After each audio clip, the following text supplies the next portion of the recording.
Make your soul leave your body while your chain getting snatched.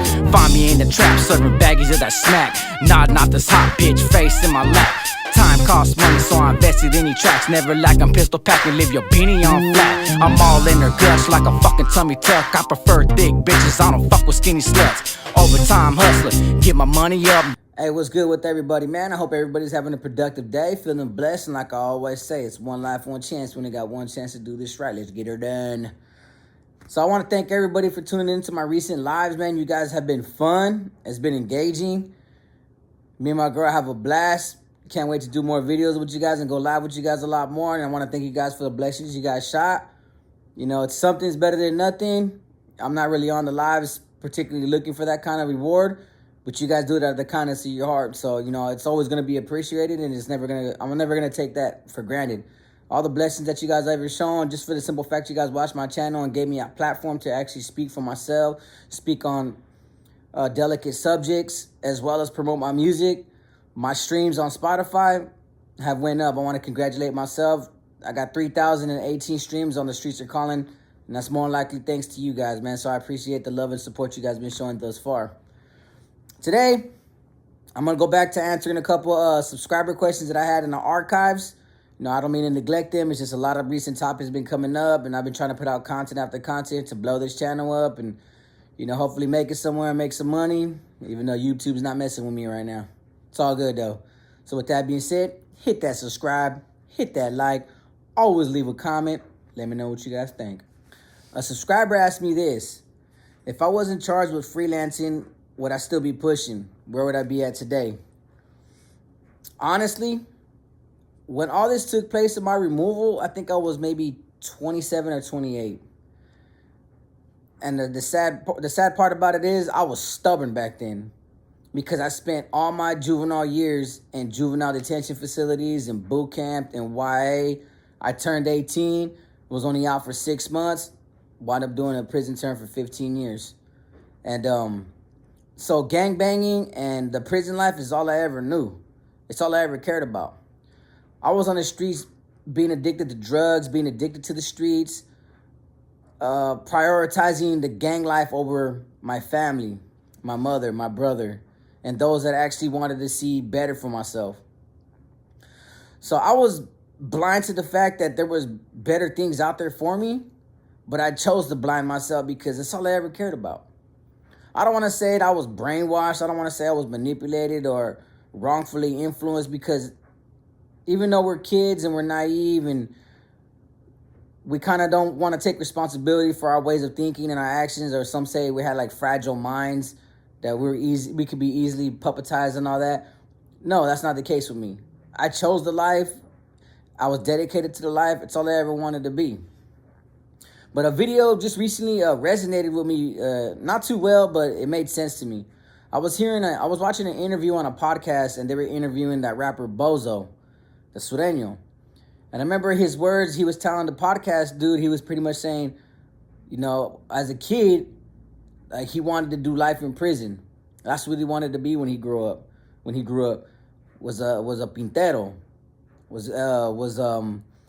You know, he wanted to be a big homie. He wanted to do life in prison. He wanted to be that, you know, these high profile figures that everybody talks about, that everybody looks up to, that everybody worships, or everybody just in amazement and awe when it comes to their story and who these individuals are and how they created themselves in a cell.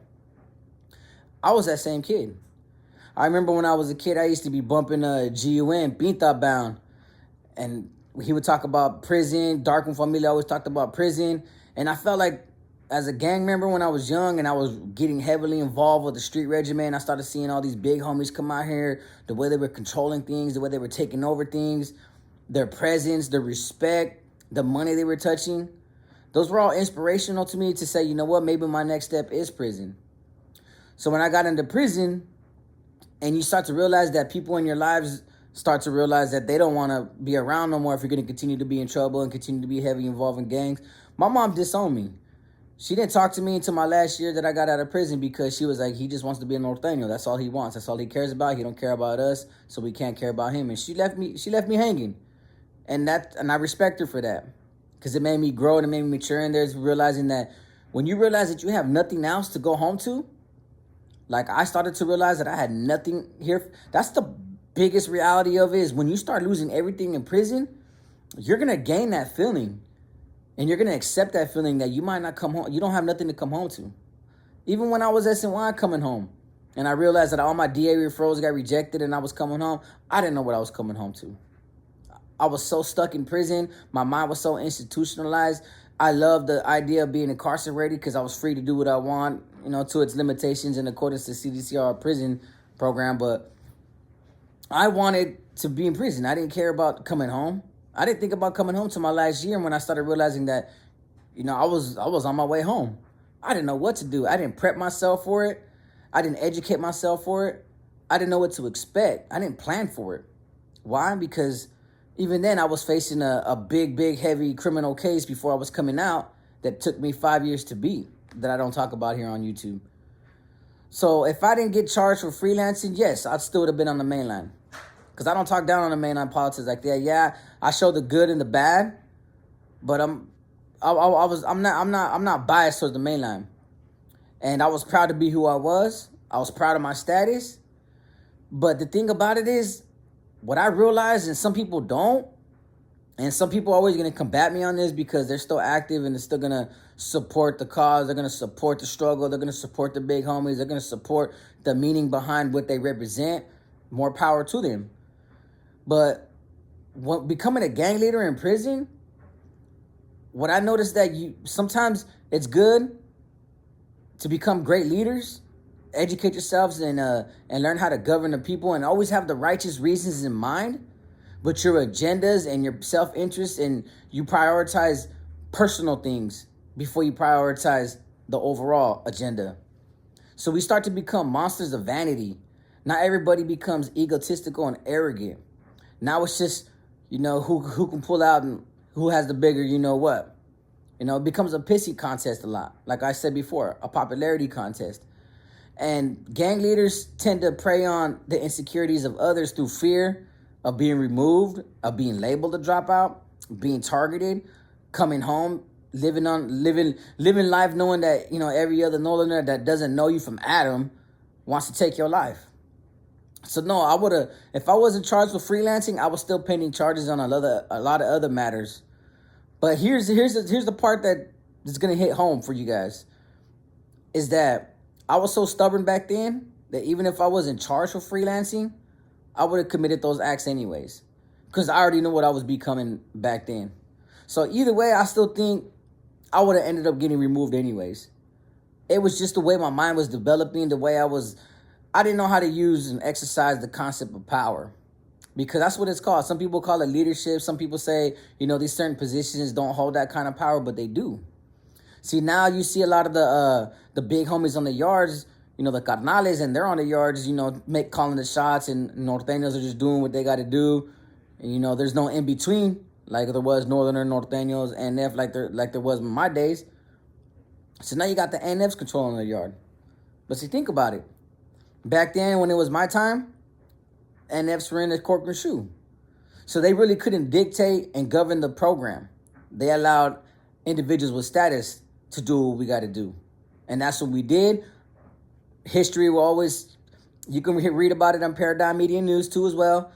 The Nuestra Raza, the norteños used to go at it, the ex-IV soldiers used to go at it with NFs time and time. With our street regiments, and even in the prisons, we were spearing each other. History tells its tale. So, and this is gonna make my point. When the NF came out, look what they did. They changed everything. Individuals can't have status no more. So now everybody's norteños, carnales are who they are. They're the big O, the big organization. What'd they do? They came out and reclaimed their power. That was their primary focus, reclaiming their power, reclaiming control on these yards, now that they were back on these yards. So you see, in prison, the power struggle is always going to exist. Everybody's on a quest for power. So I was in that mind state, like, I wasn't going to relinquish my power no matter what it takes, but I was going to gain everything that I possibly could with my power. In the same sense, Turi, the Mexican mafia from Cucamonga, did as well. He gained it all. Him and Artie gained everything they possibly could, and then they got deemed and placed on disregard. That's just what people do in jail. You know, we prey on weaknesses of others and insecurities of others, and we utilize people to our advantage as long as it fulfills and repositions ourselves on higher levels to know we gained it all at the end. So yeah, I would have made the same mistake. So more likely, I would have got removed. Goes to show you, you know, that's how much pride I had in being a norteño that I wasn't ready to give it up. Why? Because I got to see once you're in the higher ups and in the higher rankings and you're actually talking to the NF and you're actually running these yards, you start to realize that there's levels to it. And there's different avenues and different approaches when it comes to revenue and productivity as opposed to just being a foot soldier. And so I gained that mentality where I used to look down at foot soldiers like, man, you're going to do what I tell you. You're just here for this. You're going to be utilized for that, and that's it. And that was so inappropriate of me to do. And that's why I think I was going to be my own worst enemy. I was going to destroy myself in the end. So honestly, like I said, I still wouldn't have been in good standings. I would have found some dumb way to wreck my career because that was the route I was going mentally. I was just destroying myself. The next question he asked me, this is from another subscriber. He said, why do we, and he pointed out me, Flacco, Gunner, Rojo, and a bunch of other people on Prison Genre YouTubes, why do we denounce gangs after being part of in the gang life as if we were the ones, you know, being involved in bad removals, bad calls, so on and so forth? See, the thing is, I'm not denouncing gangs. The cool part about it is gangs will always exist. They've been existing since the 50s, since before the Pacheco days. Other ethnicities have created gangs in the 1900s and in the late 1800s. You know, you can watch that old video, Gangs in New York, when they were fighting over big cities. And it was all ethnicities coming together in the city. Watch the movie. It's a good movie. Gangs always existed. The thing about it is I know people are going to choose to gangbang and people are going to choose to gravitate towards that lifestyle like I did. And that's going to be a hard thing to recorrect. I'm not going to make the biggest difference, but if I can, I will, because I'm speaking from experience. I'm just not on here on YouTube talking down on it for the sake of an audience and gaining attention from anybody. No, because there's going to be a lot of people that are going to replace one another. You know how they say you remove one soldado, 10 more are going to show up at the doorstep ready to put in work. So we're not going to inevitably stop gangbanging from taking place. But if I can make just the smallest difference and tell some of these kids, like, man, you might want to do something better with your youthful days as opposed to just going on the streets, you know, popping these 30s, drinking his lean, and shooting his gun off over this street sign that's still going to be there, and you do life without the possibility of parole.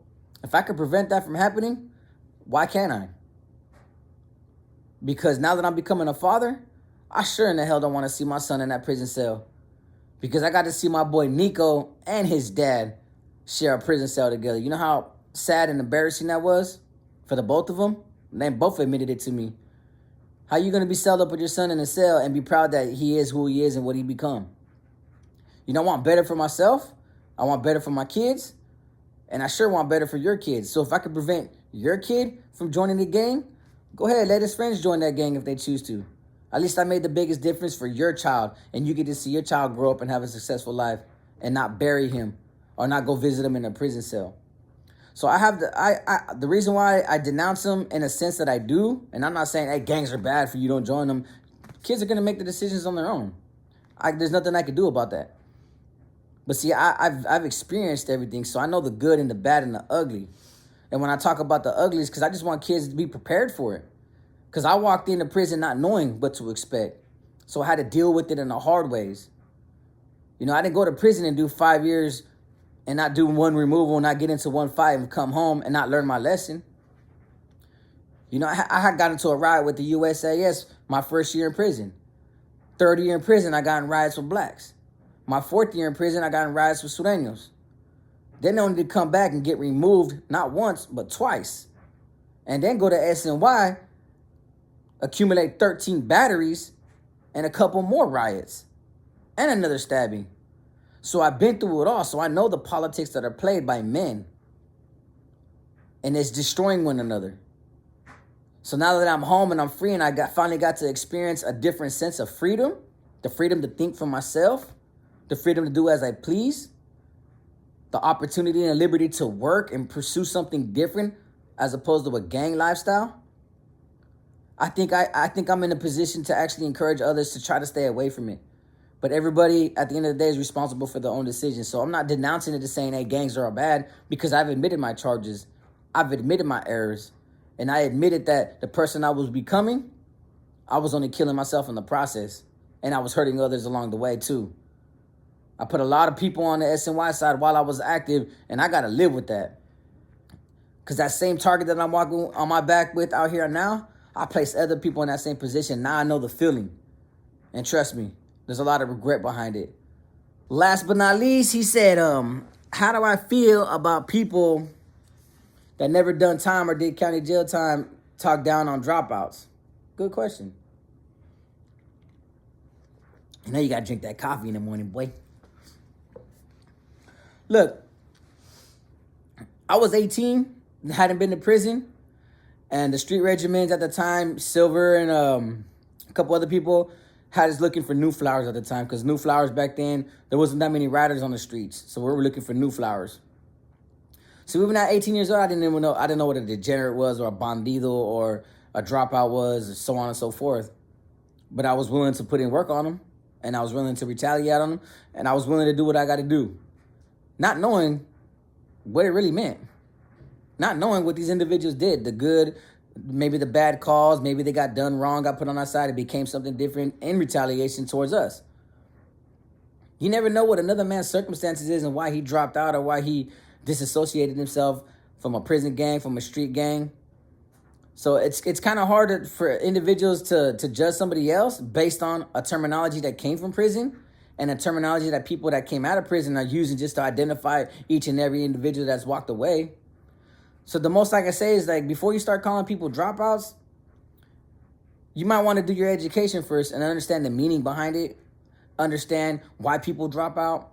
I'm not telling you to sympathize for them or have feelings for them or gain some understanding, but just understand what men do, why men finally disassociate themselves from it. Because if you've done county time or you haven't done time at all, you're pretty much listening to other people influence your decision making and your thought process. Like, I'm going to encourage you to be a man and think for yourself and reach your own conclusions for once, instead of just listening to gang leaders and prison politics, when that's what they are. They're prison politics that have made their way to the streets, and you're just believing what another man tells you. You know, that's speculation. You know, that's like women gossiping about other women and you believe the rumor and it's just a rumor. You know, do your own education, do your own homework. If you continue to judge that man just based on his disassociation and dropping out of a gang, then so be it. But like I said, you can't underestimate any man just because he's a dropout and he just said, you know what, I'm through with the gang life. Because you're gonna flex on the wrong man. And there's been documented reports of, you know, gang dropouts, these dropout gangs from SNYs coming out of the streets, putting work on Northerners, smashing Northerners, going to prison for attempts on Northerners and Southerners. The 2-5ers are real deep in LA, and the Sudanese can verify it. My homies in the streets are deep. A lot of people can verify that. So it's like, at the end of the day, all the gang titles and the gang associations, that's what they are. They're titles, they're labels. But at the end of the day, that dropout, that individual who, you know, stepped away from his gang is still a man. You force a man's hand, man, he can retaliate just as like any other person would. So that's why I think it's very important to never underestimate your opponent, because that's what you guys are doing. You guys are pointing out these individuals who chose to go out there and live their life and just not be part of the gang life anymore. How do you think that man's going to react when you place his family at risk because you're retaliating on him when all he's trying to do is raise a family? I think that's a bigger man that you're going to go up against, as opposed to him just being in the gang and you guys are just rival enemies fighting over a street sign. Now you're putting his life at risk, his family at risk, and the one thing that he quit that gang life for, and the one thing that he prioritized himself the most for, was his family, was his freedom.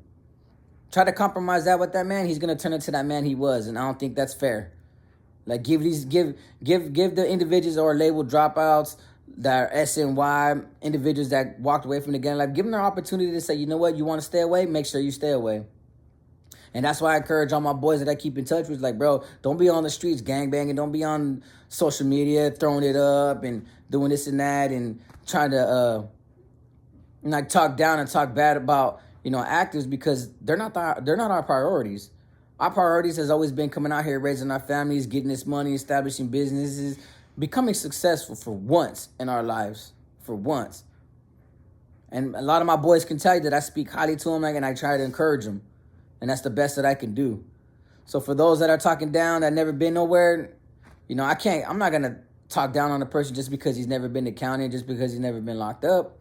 You know, either he's doing something right, or maybe he's just not heavily involved in that sense where he's like, he's not willing to throw his life away over something small or something petty. Maybe he values his life enough not to make it to county jail and make it to prison. And he prefers to be home than prison. So I'm not going to judge that, man. But just don't believe everybody else and be influenced by other people's ways of thinking. You know, sometimes you got to think for yourself, man. Why did these individuals drop out and disassociate themselves? You know, factor that in before you start targeting and labeling somebody and try to ruin their lives because they chose to do better. So with that being said, I hope I answered you guys' questions to the best of my ability. Thank you guys for tuning in. More videos to come. Like I always say, it's one life, one chance. We only got one chance to do this right. Let's get it done. Peace.